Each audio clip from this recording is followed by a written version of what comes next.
আমাদের মধ্যে অনেকেই আছে যারা অত্যন্ত ঋণগ্রস্ত হয়ে পড়েছে এবং ঋণের কারণে অত্যন্ত পেরেশান হয়ে পড়েছে। রাসূলুল্লাহ সাল্লাল্লাহু আলাইহি ওয়াসাল্লাম তাদের জন্য একটি দোয়ার আমল শিখিয়েছেন। এই দোয়াটা করার কারণে পাহাড় সমপরিমাণ ঋণই হলেও আল্লাহ তাআলা আপনার ঋণকে মুক্ত করে দিতে পারেন। আবু দাউদের হাদিসের মধ্যে এসছে, হযরত আবু উমামা রাদিয়াল্লাহু আনহু একদিন মসজিদের মধ্যে নামাজের ওয়াক্ত ছাড়াই বসে আছেন। নবীজি জিজ্ঞাসা করলেন, নামাজের সময় হয়নি, তুমি এখনও বসা আছো কেন?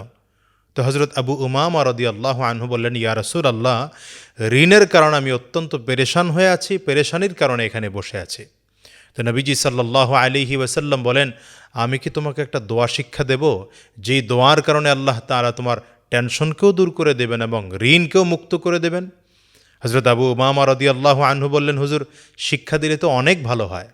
নবীজি দোয়া শিক্ষা দিলেন, আল্লাহুম্মা ইন্নী আউযু বিকা মিনাল হাম্মি ওয়াল হুজন ওয়া আউযু বিকা মিনাল আজজি ওয়াল কাসল ওয়া আউযু বিকা মিনাল জুবনি ওয়াল বুখল ওয়া আউযু বিকা মিন গালাবাতিদ দাইনি ওয়া কাহরির রিজাল। হযরত আবু উমামা রাদিয়াল্লাহু আনহু বলেন, নবীজি এই দোয়াটা শিক্ষা দেওয়ার পরে আমি দোয়াটার উপরে আমল করেছি এবং আল্লাহ তাআলা আমার সব ঋণ মুক্ত করে দিয়েছেন। সুবহানাল্লাহি ওয়া বিহামদিহি। এজন্য আমরা ছোট্ট করে আমলটা শুরু করব ইনশাআল্লাহ। যদি পারি তাহলে প্রতিদিন 5 ওয়াক্ত ফরজ নামাজের পরে আমরা একবার করে এই দোয়াটা পড়ব ইনশাআল্লাহ।